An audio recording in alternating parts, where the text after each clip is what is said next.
We are back, and so is Formula One. 2025 is here, and that means 10 cars to pour over for the very first time. Pre-season testing has got underway at the Sakhir International Circuit in Bahrain, and it's the first proper chance to take a look at the new Formula One car designs.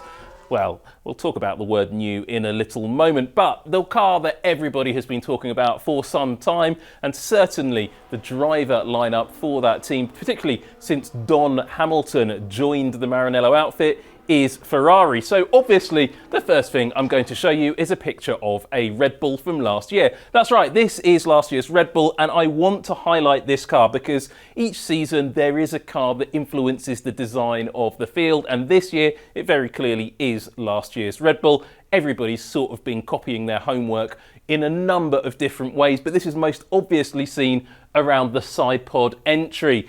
Red Bull introduced what some people call the overbite side pod partway through last year, with the sort of slit, the vertical slit and then the horizontal slit above it for their side pod cooling layout. Now, Red Bull went far more complicated with their cooling system a little bit later in the year, but this side pod design has proven to be hugely influential. A number of cars up and down the grid are using it this year, and the one that everybody's talking about is, of course, that Ferrari. You can see that Lewis Hamilton's new whip, as people on social media might say. You can see that very distinctive side pod shape. Now, Ferrari hasn't opted to split the two ducts in the way that Red Bull has, but it has very much that same P shape, or a backwards P if you look at the other side of the car, and that protruding forward upper element, that overbite system that some people like to call it. I suspect that's changed the cooling layout in the side pods themselves, but we haven't seen it with the bodywork off. The team hope we never will. We almost certainly will at some point this season. So Ferrari making quite a few changes. We are going to take a really deep dive and a really detailed look at this car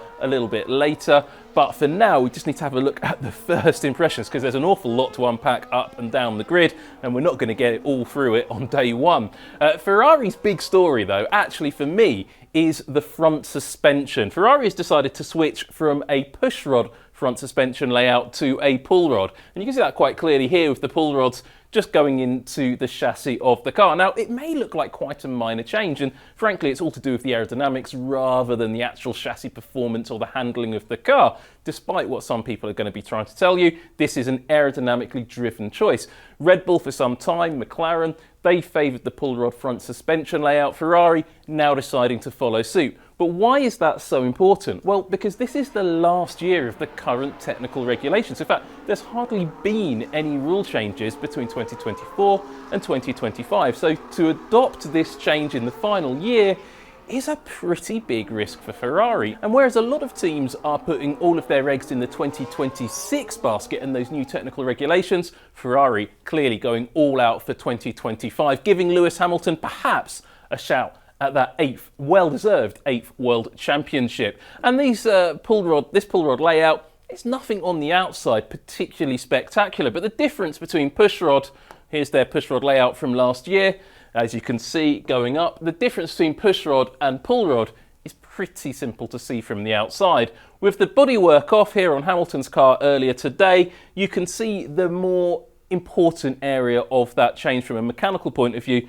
Components that were located quite high up on the bodywork have now come all the way down here, and this lowers the centre of gravity height at the front of the car. However, it's much harder for the mechanics to work on. All of those dampers, all of those suspension gubbins, it's down at the bottom of the chassis, and that can make it a little bit harder to make suspension setup changes and a little bit harder to package the whole front end of the car, including the driver's feet, of course. But nonetheless, that's something Ferrari have found to be a better way forward, shall we say. And that's because, as I say, Ferrari are putting all of their eggs in trying to win the championship this season. But that is not the story for a lot of teams. In fact, we are going to see Ferrari's pushrod front suspension this year. Just not on the Ferrari. We're going to see it on this car, the Haas. Haas have made a pretty big decision for that team, because in the past they've always taken Ferrari's latest specification components, bolted it onto their design and gone racing with it and done their own aerodynamics and chassis around it. Well, Haas have taken last year's Ferrari suspension, and that's quite a big difference for that team.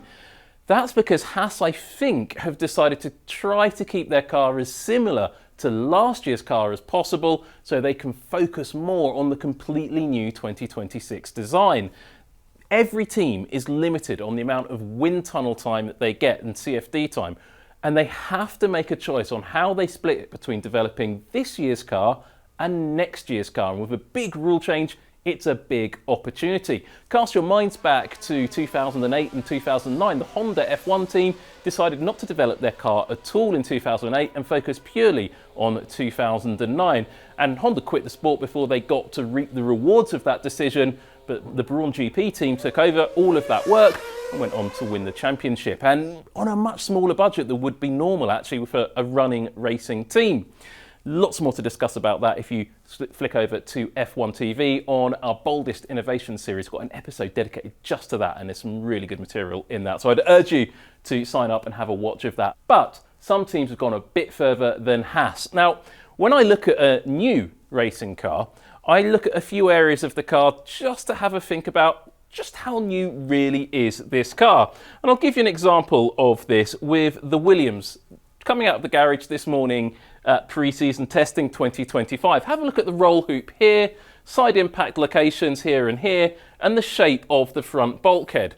They all look kind of similar to last year's car. And when I take a look at last year's car and take a look at the roll hoop, it's almost identical. When I say almost identical, it is identical because the Williams FW47 uses the exact same monocoque, the chassis, the bit the driver sits in, as the Williams FW46. Now the team has modified it, but it is essentially the same chassis with a huge upgrade package on it. And how huge is it? Well, you can see this, that one of the key parts for Williams at the rear here. You can see Williams is using a pull rod rear suspension on last year's car. Well, that's because they used an old Mercedes gearbox, opting not to go for the latest specification. I asked the team about that before the launch, and they told me, go and ask Mercedes about what we're doing this year. Well, didn't have to ask Mercedes because we took a look at the back of the Williams, and you could see that they switched to a push rod rear suspension layout. Again, this is aerodynamic demands, but also performance demands. So Williams has switched to a newer specification Mercedes gearbox. It's not clear if they're using last year's Mercedes gearbox or the gearbox from the brand new Mercedes. Another very interesting car that we are going to be taking a very detailed look at a little bit later on. Now, moving through the field, it's not just Williams playing this trick, trying to use an older car, changing the name, saving on the cost cap and the development budget to put all of their resources into next season, try to get ahead of all of their competition. Well, another team that's doing it, and we sort of for a while knew were going to do it, is Alpine. They in fact gave us quite a strong preview of it late last year. You can see the Alpine A524 nose cone here. Note how it's quite short, quite stubby, and doesn't pick up on the leading edge of the front wing. Well, if we go back to earlier in the season, you can take a look at the original Alpine A524 front wing specification and nose tip, and look, it comes down to that point on the front wing. Well, Alpine looked at that, decided there were better options, and opted for that short stubby nose. And as you can see, A524, this is last year's Alpine.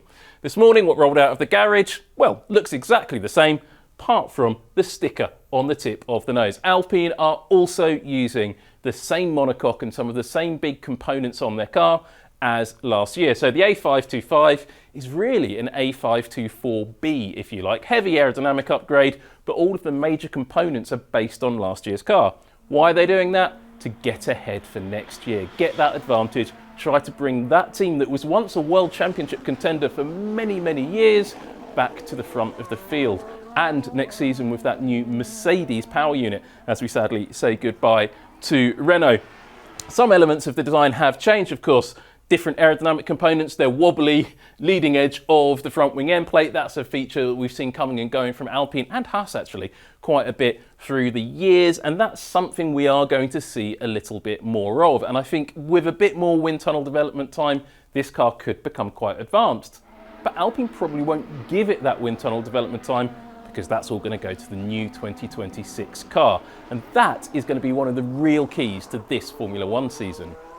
But it's not just keeping or retaining major chunks of the car like the chassis, the monocoque or the front impact structure. Some teams have simply opted to retain a similar concept. We've seen that with Red Bull. We're seeing it a little bit with McLaren.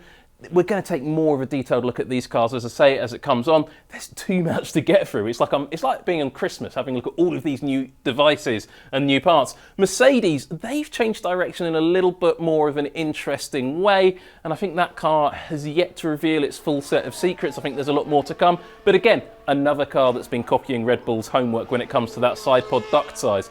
A long time ago, we had those zero pods on the Mercedes. That's all gone for now, isn't it? So Mercedes going down that Red Bull route finally as well. And there's other details that are worth looking at. The rear of the Sauber, for example. This is a team that very definitely is focusing on next year's car because they become Audi at the end of the year. Last in the Constructors' Championship at the end of last season means they've got the biggest allocation of wind tunnel for 2026.